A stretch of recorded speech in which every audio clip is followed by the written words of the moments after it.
संसद की स्थायी समिति ने ट्विटर के प्रतिनिधियों से सवाल जवाब किए हैं। जिस कमेटी ने ट्विटर के अधिकारियों से ये सवाल जवाब किए, उसकी अध्यक्षता तिरुवनंतपुरम से कांग्रेस सांसद शशि थरूर कर रहे थे। सूत्रों के मुताबिक पार्लियामेंट्री स्टैंडिंग कमेटी ने ट्विटर के अधिकारियों से पूछा है कि क्या वो देश के नियमों को फॉलो करते हैं। इस पर ट्विटर के प्रतिनिधि ने कहा, हम अपनी पॉलिसी को फॉलो करते हैं। बीजेपी सांसदों ने गाइडलाइंस के मुद्दे पर ट्विटर को घेरा और कहा कि देश के कानून के हिसाब से ही उनको चलना होगा। ट्विटर ने कहा कि भारत के कानून के जैसे हमारी पॉलिसी भी अहम है। ट्विटर से यह भी पूछा गया कि मैनिपुलेटेड टैग का आधार क्या है। ट्विटर ने कहा कि जो कंटेंट समाज के लिए ठीक नहीं है वो मैनिपुलेटेड है। हरियाणा के बहादुरगढ़ से हैरान कर देने वाला मामला सामने आया है। दरअसल डॉक्टरों ने 6 साल के मासूम को मृत घोषित कर दिया था, लेकिन मां ने रोते हुए बेटे को बार बार पुकारा और दावा है कि फिल्मी अंदाज में मासूम की सांसें फिर से दोबारा से चलने लगी। दरअसल 6 साल के कुणाल को 26 मई को दिल्ली के डॉक्टरों ने टाइफाइड से मृत घोषित कर शव को पैक कर पिता हितेश और मां जानवी को सौंप दिया था, लेकिन दावा है कि घर जाकर वो फिर से जिंदा हो गया। परिवार के मुताबिक दादी ने आखिरी बार अपने पोते का चेहरा देखने की जिद की। इसी दौरान मां ने बच्चे को रोते हुए बार बार प्यार से हिलाया, पुकारती रही, जिसके कुछ देर बाद पैक शव में कुछ हरकत दिखी तो बच्चे को मुंह से सांस दी गई, जिसके बाद उसके शरीर में कुछ और हरकत दिखाई दी।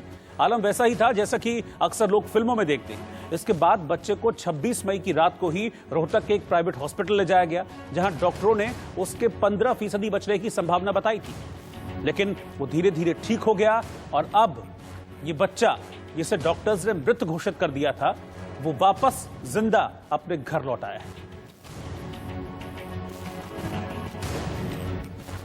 कहते कि काफी देर हो चुकी है, इसको बड़े हॉस्पिटल में ही कहीं लेके जाओ।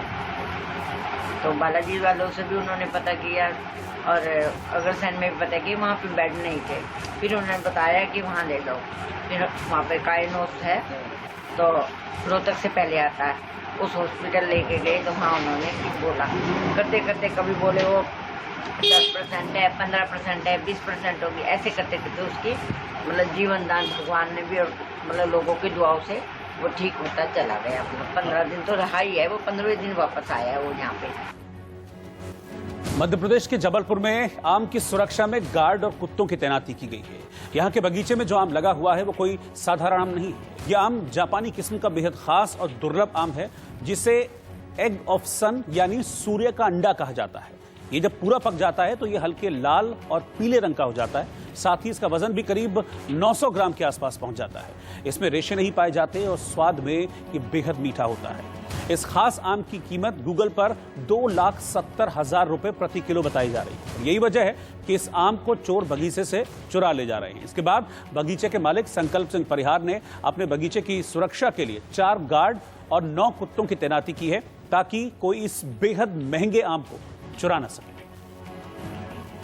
हमारे तीसरे दिन 14 आम चोरी हुए थे, तो तब से डर बैठ गया था कि तो इस साल हम लोगों ने सुरक्षा के थोड़े ज़्यादा उपाय किए हैं। एक गार्ड्स पर्टिकुलरली एक गार्ड्स इन्हीं पौधों के लिए ही इन बच्चों के पास बैठे रहते हैं रात भर। डॉग्स की संख्या भी बढ़ाई है, पहले 1 हमारे यहाँ डॉग थे तो अभी इस साल 9 हैं ईश्वर की कृपा से, तो सुरक्षित थोड़ा महसूस करते हैं। गार्ड्स 3 गार्ड्स रहते हैं, 2 गार्ड्स पूरे बगीचे को करते हैं, पर एक सिंगल गार्ड केवल इन बच्चों के पास ही बैठाया जाता है। तो लोगों की क्वेरीज बहुत आनी चालू हुई, जिसमें कि सूरत और मुंबई की क्वेरीज काफ़ी ज़्यादा थी और सूरत से व्यापारी वर्ग ने कांटेक्ट किया, बट ऑफ़र कुछ भी नहीं किया था। बट मुंबई के व्यापारी जिन्होंने हमसे कांटेक्ट किया था उन्होंने 21,000 रुपये पर फ्रूट का ऑफ़र किया। जो गूगल में सर्च कर रहे हैं तो लास्ट ईयर इसकी हायर प्राइस गई है 2,70,000 रुपीज़ पर पीस। कोरोना महामारी की दूसरी लहर और भारत में उसके बुरे प्रभाव के बाद भी प्रधानमंत्री मोदी की लोकप्रियता बरकरार है। मोदी दुनिया के टॉप लीडर्स की सूची में नंबर 1 पर काबिज हैं। अमेरिकी data intelligence firm morning consult के सर्वे में ग्लोबल लीडर्स की रैंकिंग में मोदी टॉप पर हैं। उनकी लोकप्रियता को 100 में से 66% नंबर मिले हैं। इस सर्वे में अमेरिका, ब्रिटेन, रूस, ऑस्ट्रेलिया, कनाडा, ब्राजील, फ्रांस और जर्मनी सहित 13 देशों के नेताओं को शामिल किया गया था। हालांकि सर्वे में बताया गया है कि पिछले 1 साल में मोदी की लोकप्रियता में 20% की गिरावट आई है। फिर भी जून की शुरुआत तक 66% लोग मोदी को पसंद करते हैं। सर्वे में भारत के 2,126 लोगों को शामिल किया गया। इसमें 28% लोगों ने मोदी की लोकप्रियता को नकार दिया। सर्वे में सिर्फ 3 देशों के नेताओं की रेटिंग 60 से ऊपर है। सर्वे में मोदी के बाद इटली के प्रधानमंत्री मारियो ड्रैगी का नंबर है। उनकी रेटिंग 65% है। इसके बाद तीसरे नंबर पर मेक्सिको के राष्ट्रपति लोपेज ओब्रेडोर हैं, जिनकी रेटिंग 63% आई है। Morning consult political intelligence America, Bharat, France, Japan, Australia, Canada समेत 13 देशों के नेताओं की अप्रूवल रेटिंग ट्रैक करता है और हर हफ्ते नए डेटा के साथ अपने पेज को अपडेट करता है। दिल्ली में बाबा का ढाबा वाले कांता प्रसाद ने खुदकुशी की कोशिश की। दिल्ली में बाबा का ढाबा वाले कांता प्रसाद ने नींद की गोलियां खाकर आत्महत्या करने की कोशिश की। तबीयत बिगड़ने पर उन्हें सफदरजंग अस्पताल में भर्ती कराया गया। वो बीते कुछ दिनों से तनाव में थे। दिल्ली दंगों में आसिफ इकबाल तन्हा, देवांगना कलिता और नताशा नरवाल को जमानत देने के हाईकोर्ट के फैसले को चुनौती देने वाली पुलिस की याचिका पर सुप्रीम कोर्ट में सुनवाई हुई। सुप्रीम कोर्ट ने जमानत मामले में दखल देने से इनकार कर दिया। जिंदाबाद, जिंदाबाद, जिंदाबाद, जिंदाबाद, जिंदाबाद। पश्चिम बंगाल चुनाव के बाद मुकुल रॉय ने टीएमसी में वापसी की है, जिसके बाद बीजेपी उनकी विधायकी छीनने की कोशिश में जुट गई है। विपक्ष के नेता शुवेंदु अधिकारी ने विधानसभा स्पीकर को याचिका देकर मुकुल रॉय को अयोग्य घोषित करने की मांग की है। पंजाब के सीएम कैप्टन अमरिंदर सिंह के धुर विरोधी और कांग्रेस सांसद प्रताप सिंह बाजवा ने नवजोत सिंह सिद्धू को सलाह दी है। बाजवा ने कहा कि पार्टी हाईकमान और कार्यकर्ता चाहते हैं कि सिद्धू को अहम रोल दिया जाए, लेकिन मेरा मानना है कि शीर्ष स्थान पर पहुंचने के लिए कुछ वक्त भी चाहिए।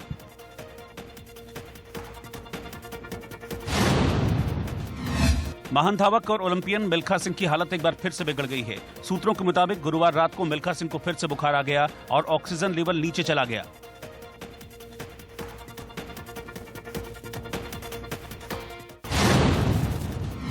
पश्चिम बंगाल की नंदीग्राम सीट के चुनावी नतीजे को सीएम ममता बनर्जी ने हाईकोर्ट में चुनौती दी है। कलकत्ता हाईकोर्ट याचिका पर 24 जून को सुनवाई करेगा।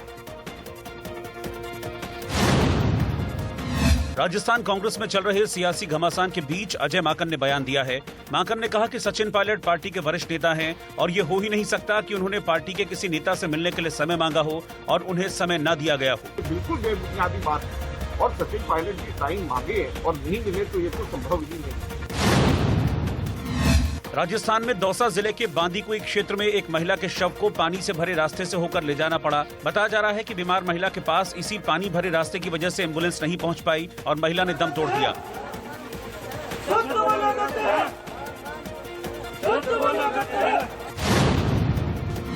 हरियाणा के पानीपत के रहने वाले विनोद बेनीवाल को मोजाम्बिक के पाल्मा शहर से आतंकियों ने 24 मार्च को अगवा कर लिया था। विनोद की रिहाई के लिए आतंकी $1 लाख मांग रहे हैं। विनोद की पत्नी ने केंद्र सरकार से मदद की गुहार लगाई है। उस सरकार से प्रेशर गिरा है, उनको कहे कि आर्मी थोड़ा टाइम दे, उनकी बात करें और वो जैसे भी हो, चाहे पैसा में हो चाहे वैसे भी कैसे भी मेरे हस्बैंड को हमारे पास लेकर आए।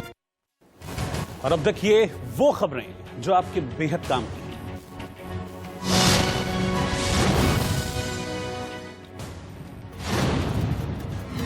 मुंबई में टीवी सीरियल सावधान इंडिया और क्राइम पेट्रोल में काम करने वाली 2 अभिनेत्रियों को लाखों की चोरी के आरोप में गिरफ्तार किया गया है। इन महिलाओं के पास सिर्फ 50,000 रुपए बरामद हुए हैं।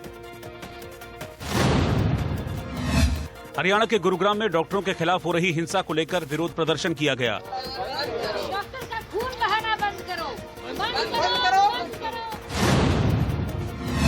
बिहार में गया के नगर निगम के दफ्तर में आग लग गई, जिससे थोड़ी देर के लिए अफरा तफरी मच गई।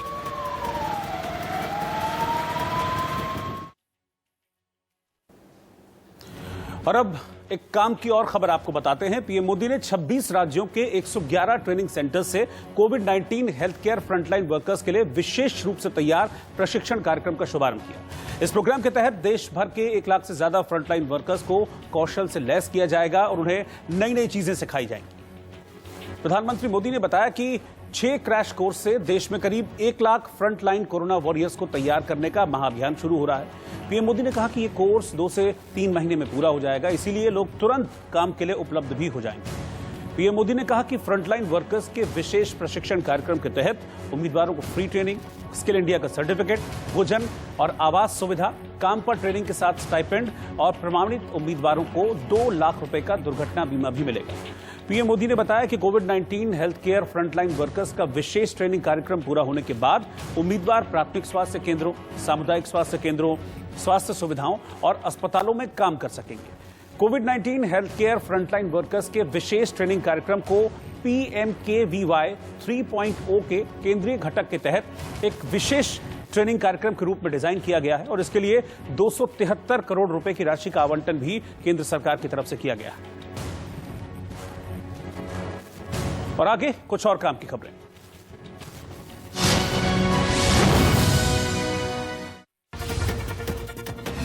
ट्रेन से सफर करने वाले यात्रियों के लिए अच्छी खबर है। अब फिर से कम किराए में यात्री ट्रेनों में सफर कर पाएंगे।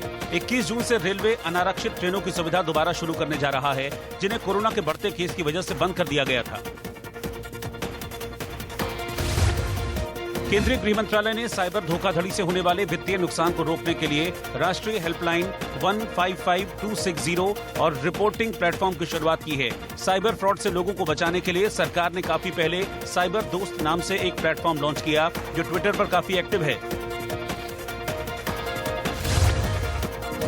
अमेरिका में पढ़ाई करने वाले छात्रों के लिए राहत भरी खबर है। विदेश मंत्रालय ने बताया है कि ऐसे छात्रों के लिए कोरोना वैक्सीन लेना जरूरी नहीं है। अमेरिका जाने पर ऐसे छात्रों को 1 सप्ताह के लिए आइसोलेशन में रहना होगा।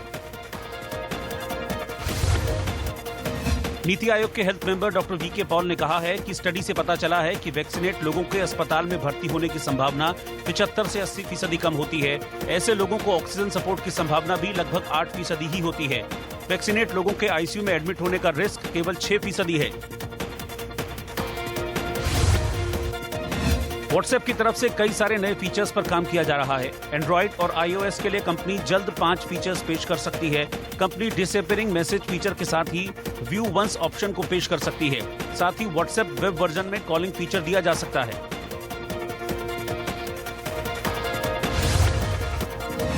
AIMA यानी ऑल इंडिया मैनेजमेंट एसोसिएशन द्वारा मैट 2021 के तहत मई-जून सेशन के लिए internet based test, paper based test और कंप्यूटर बेस्ड टेस्ट के नतीजे जुलाई महीने के पहले हफ्ते में घोषित किए जाएंगे। परीक्षा में शामिल उम्मीदवार ऑफिशियल वेबसाइट mat.aima.in पर जाकर अपना रिजल्ट देख पाएंगे। कोरोना वायरस की जांच में नया सलाइव बेस्ड बायोसेंसर टेस्ट विकसित किया जा रहा है। इसका मकसद तेज गति से इस घातक वायरस का पता लगाना है। लार आधारित ये जांच न सिर्फ किफायती होगी, बल्कि इसका बड़े पैमाने पर उत्पादन भी किया जा सकेगा।